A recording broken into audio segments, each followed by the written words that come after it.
Hello and welcome. I'm Africa 54 Managing Editor Vincent McCory in for SWU. It's Monday, December 5th. This is Africa 54.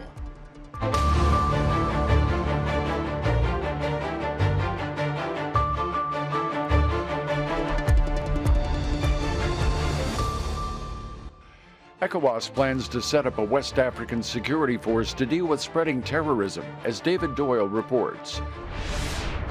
DRC's government and a UN agency met with civil society leaders to address how to stop gender-based violence. We have details. When Paris hosts the 2024 Olympics, there will be a new sport, breakdancing. Aron Ranen has the story from New York City. All this and much more on today's Africa 54.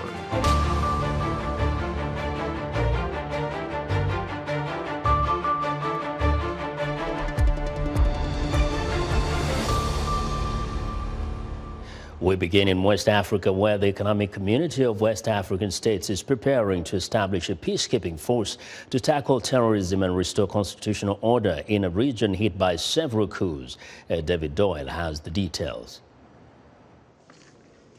West African leaders said on Sunday that they would establish a peacekeeping force that could intervene to restore constitutional order in a region that has seen several coups in the last 2 years.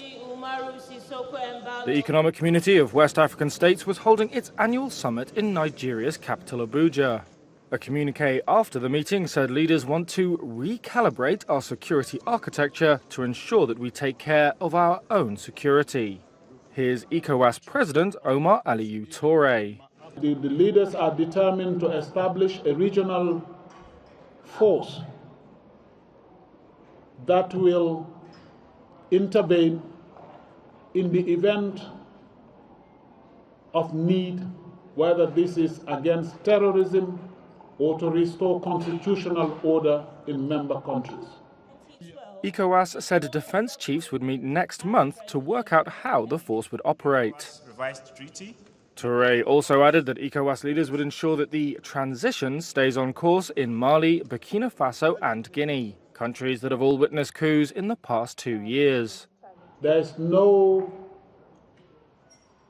exception to the return to democracy as agreed in the transition time frame, in the transition agreement with ECOWAS.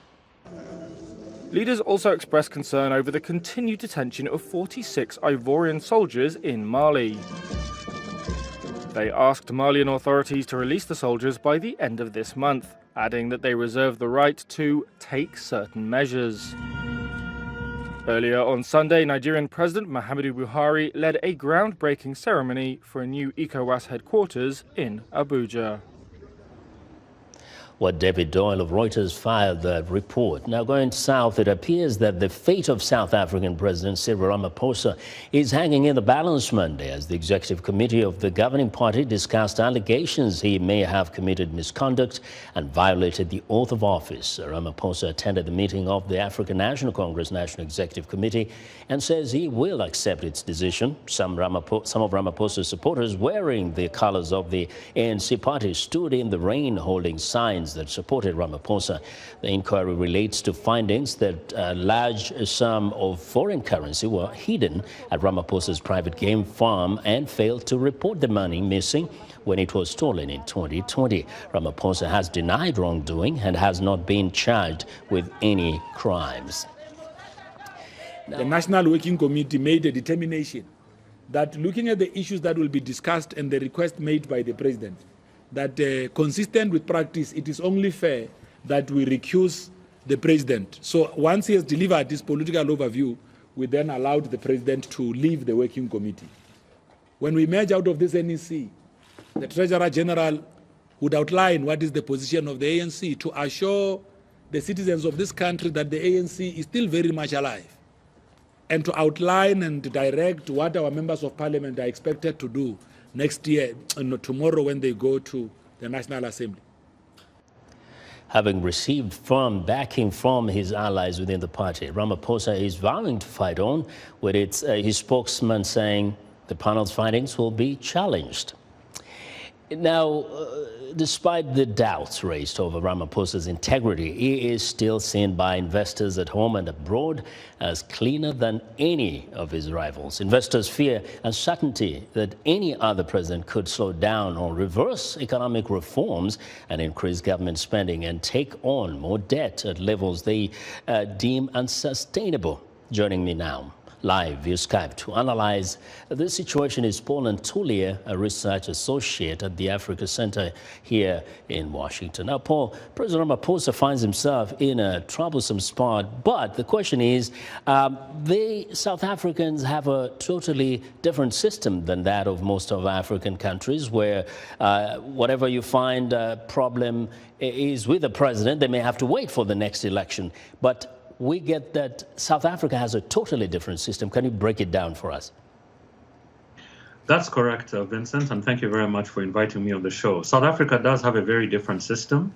I do not think that there's any example of any other political party anywhere in the world that has been able to remove its leader and remove a sitting president, not once, but twice in a row. Ever since 1994, Nelson Mandela is the only South African president that completed his term. His successor, Thabo Mbeki, was removed from office for misconduct after ANC investigations and pressure from outside the ANC. And a similar fate befell his successor, Jacob Zuma. And so right now, Zuma's successor, Cyril Ramaphosa, finds himself in a similar situation where basically his fate lies in the hands of his party, and his party is by no means united over the charges that he faces. So South Africa does have a very unique system of punishing its errant leaders, regardless of who they are. Yeah. Now, with that knowledge and with the history that we've seen, does that system help South African politicians, especially at the presidential level, be more accountable to the people? Yes, because, the ANC, first of all, has got independent mechanisms within it. So, for instance, they have an integrity commission, which, ironically, Cyril Ramaphosa strengthened and made even more independent after taking over from Jacob Zuma. The party also has a parliamentary caucus. And now, the ANC parliamentary caucus does not take dictates from the National Executive Committee. The ANC Parliamentary Caucus is an institution in its own right, and it can conduct its own investigations. The other unique element about the African National Congress, with all its faults notwithstanding, is that it has a tradition of receiving pressure, responding to pressure from above and below. And this goes back to the struggle against apartheid, where you had this mass democratic movement of different civil society organizations that exerted pressure on the ANC in exile. I mean, this tradition of removing leaders from office didn't just start after the advent of democracy. It was there even during the years of exile. So the ANC does respond to pressures from opposition parties, from the street, from trade unions, and so forth. And this, again, is very unique because former liberation movements that we have seen in other parts of Africa and other parts of the world are not that responsive to public pressure. So there's a very specific history that explains this tradition of activism that somehow South Africa has been able to sustain up until now. Well, we'll watch and see what happens to President Cyril Ramaphosa. Paul, thank you very much. Paul Ntuli is a research associate at the Africa Center here in Washington. Now, the presence of many armed groups in the Democratic Republic of Congo is said to be one of the causes of widespread rape and gender-based violence in the country. Experts say solutions can be found in Congolese traditions, beliefs, and norms. The Congolese government, in collaboration with the United Nations Population Fund, convened a national forum of traditional and religious leaders against gender-based violence. Khalil Gay reports from Lubumbashi. The Democratic Republic of the Congo is still reeling from gender-based violence.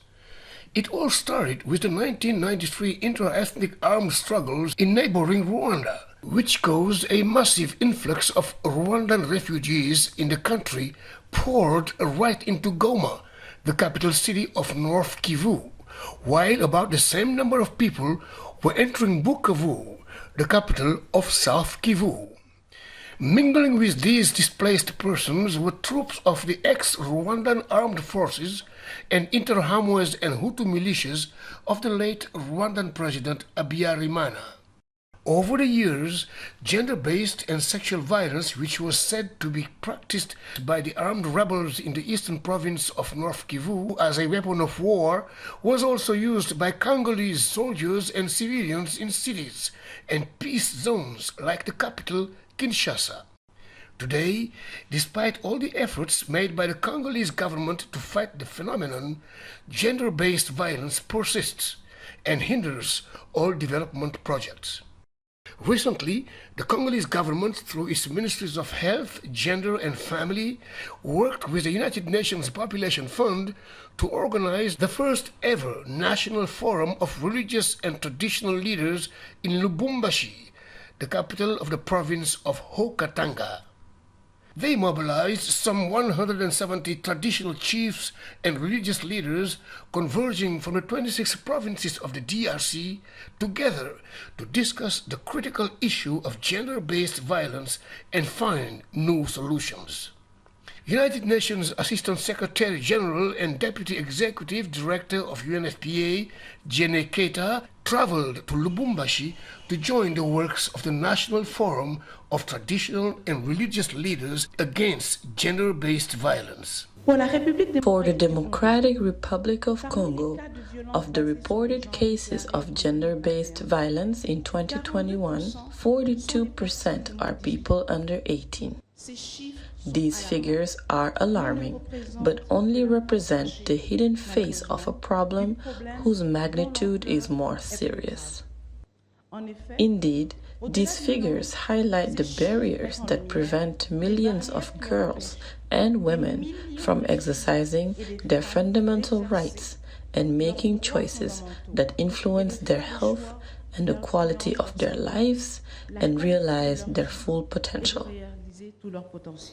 Ms. Keita stressed that armed conflicts and terrorism in different countries impact the incidence of gender-based violence in Africa. African states, she added, must accelerate their efforts in the fight against gender-based violence and harmful practices. The governor of the province of Haut-Katanga, Mr. Jacques Kiabula Katwe, presided over the opening ceremony. I want to urge the participants to give their best of themselves to achieve the expected objectives, in particular the protection of our mothers, our daughters and our sisters. As soon as we return to our respective entities, we convene the population as we usually do through meetings, and we share the message we have just received here. The immediate plan following this national forum is to accompany the religious and traditional leaders to implement the pledges, the declarations, and the promises that they have made in this country. We are going to follow up. Participants have expressed their commitment to defend the rights, dignity, and safety of girls and women in the DRC. They say they are convinced that prosperity and sustainable development will only be achieved when there's a good balance between men and women in society. Khalil Gay for VOA News, Lubumbashi, the DRC. Thank you, Khalil. Now, Cameroon's government is praising U.S. authorities for arresting 3 Cameroonian Americans accused of supporting separatist violence in the country's western regions. The 3, arrested a week ago and indicted by the U.S. Department of Justice, allegedly raised funds to abduct persons and use weapons of mass destruction in a foreign country. Cameroon has for years urged the U.S. and Europe to crack down on separatists operating outside the country. Well, now Morocco stands alone as the surviving African Cup team after Senegal was eliminated by England. The U.S. World Cup journey was also cut short when it lost to the Netherlands. For more on the World Cup extravaganza, via Sunday Shomari joins me live via Skype from Doha, Qatar. Hey, Sunday, I can see you're donning the Brazilian jersey there. Today, as we speak, there's a game right now going on. Tell us, what are the scores and what is the mood in Qatar? Yes, right now there is a game going on, and right now is Japan and Croatia. this is the game that we might see the first extra time in the second round. As we speak, it's the 84th minute right now, and it is 1-1. Croatia won, Japan won. But if you remember, the Blue Samurai, the Japan, with their swords, they are the giant killers. They brought down Germany, they brought down Spain. So Croatia need to watch what's going to happen tonight. We're yet to see. But this is going to be a great game. So far, it is a great game. And Japan is showing no signs of cooling down. They want to keep killing the giants. So let's wait and see. And we know, Korea is going to play soon too. But do you get the sense that people feel that new teams like Japan, Korea, South Korea are really starting to grow and rise up to the challenge? Absolutely. This is really a growing up and rising to the challenge, just like you say, Makori, because this is the time that the Asian teams are showing that, you know what, we can also play the game of football. You saw South Korea, what they did. They showed a great game. They came here with the pace that no one could catch them. And they have the determination to do the best as they can do. And they've been showing what they can do anyway for the games that they qualified for the second round. So we're waiting to see Brazil and South Korea, what's going to happen later tonight. All right, tell us about African teams. We know some are out. Who is in and what is the hope? Just like you mentioned, Makori, the only hope for Africa is Morocco, the Lions of Atlas. Can they roar? Maybe they will. We're waiting that to see, because Lions of Teranga couldn't do it last night. It was a disappointment because they went down 3-0 without even having a single goal in that game. That was disappointing. But also the fans are saying, although it was disappointing, but they can see some light at the end of the tunnel. Maybe there are some positives out of this game. And I spoke to one of them. He went to say something about the Lions of Teranga. Samuel. What happened today? I think we can say we are very sorry today for our fans and our people, because we are lost. Everybody knows we lost very important guys. So the money, I think, is our power and our magic, to support us, to support our team. So, but by the way, we do the best, no? Senegal do the best, and then all people, I think, still now they respect Senegal, and they love Senegal. And then we continue to fund Senegal, to support our people. Inshallah, one day we will see African country will hold the World Cup. Yeah. Inshallah, he says, maybe they will win the World Cup Africa one day. So let's wait and see. Masalam from Egypt. There is no question about that when you consider that there's so many Africans playing in all those other teams from Europe. Sunday, thank you very much. VOA Sunday Shamari reporting live from Doha in Qatar as we continue watching the World Cup. Now, we're excited to hear what you think about Africa 54 and all our VOA programs on our website at voaafrica.com. Still to come, scores of women are breaking into a traditionally male-dominated activity. Stay with us.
Nigerian police in northwest Katsina State say they have rescued 4 people abducted by gunmen from a mosque Saturday evening and are searching for at least 13 more still missing.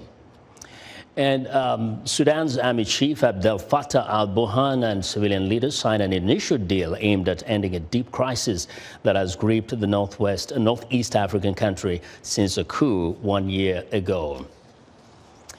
Well, a court in Chad has handed jail terms of between 2 and 3 years to 262 people who were arrested after deadly protests in October. Western powers are labeling Russia's ongoing war in neighboring Ukraine as barbaric as winter sets in. The Kremlin appears to be increasing attacks on critical Ukrainian infrastructure. The West looks to fight back on Russian oil exports, but Moscow is rejecting those efforts. VOA's Arash Arabasadi explains. Fires rage in Kherson after a night of heavy shelling. Attacks on this southern Ukrainian city formerly occupied by Russian forces intensified when Ukraine's military reclaimed it weeks ago. Paramedics here treat a man who says half of his house is now gone. Residents of Kherson struggle without electricity, heating, and water as temperatures hover below freezing. They charge their phones and access the internet from pop-up tents. Retreating Russian forces damaged much of the critical infrastructure here, but Ukrainians say they restored partial power to the electricity grid. Western powers, meanwhile, denounced Russian President Vladimir Putin's tactics in Ukraine. What he's doing is trying to weaponize winter, turn out the lights, turn off the heat, put the Ukrainian people into darkness and cold just as they head into the winter months. This is indeed barbaric.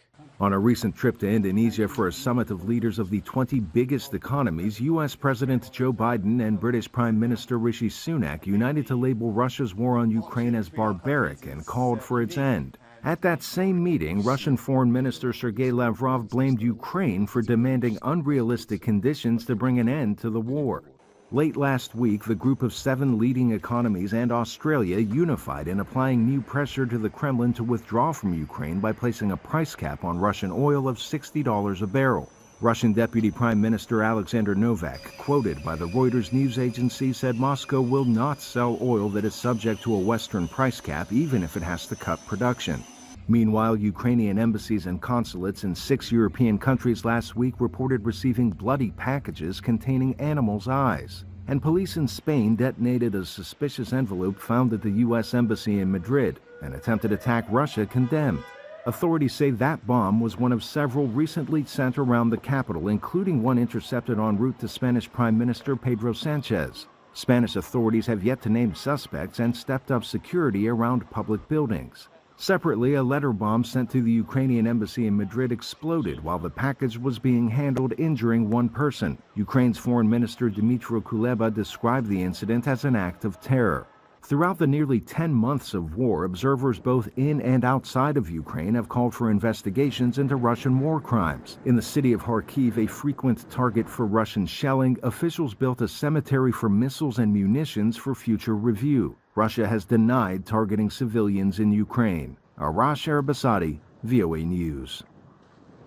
Well, breakdancing is breaking new ground with the sport's inclusion in the 2024 Paris Olympics, and scores of women are entering the traditionally male-dominated activity. Aron Ranen reports from New York. At the recent worldwide Red Bull One Breakdancing Championship in New York City, male and female competitors from around the globe vied for a top spot in a sport that's soon to be part of the 2024 Olympics. The roots of breakdancing can be traced to the inner cities of America during the 1970s and 80s, when mostly African American and Latino men challenged each other on the streets for dominance. An American dance that is truly comes from here. When you begin to understand breaking and you learn its history, you learn that it comes from the Bronx. It came from impoverished communities where kids didn't have much. They utilized this dance as a form of self-expression. And when you travel around the world and you hit different communities, you see that this is giving them a voice. This male-dominated dance has evolved into a sport welcoming all sexes. Since 2018, the Red Bull Championship event has included a separate category for women and seen a huge push by these competitors known as B-Girls. Sunny Choi, 34, is the current North American B-Girl breakdancing champion and recently took part in this year's competition. There's always been women in the community, always been women kind of fighting for their place in the community, and to see so many women participating now. I mean, I think it's just generally healthier overall for the community as well, to have a little bit more like gender balance. Amid preparations for the 2024 Olympics, the current generation of B-girls is aware of the responsibilities and pressures they will face in Paris. Being the first women in the Olympics is going to mean a lot to so many other girls who are watching, but also means a lot to everybody in the community, because it's on us to advocate for ourselves along this journey, because it's the first time. For Choi, breakdancing can help our society to not just identify, but understand and grasp gender roles better. It really means a lot to see so many women so strong, doing so many amazing things up there, and just being able to stand their own, you know? It feels good. Sunny and her fellow dancers, while on their journey to the Olympics, are sure to inspire the next generation of B-girls. Aron Ranen for VOA News, New York City. Well, if you remember 1982, 85 breakdance, then you're not as young. And that's our show for today. Be sure to watch our program on our website. Thanks for watching. Have a good night.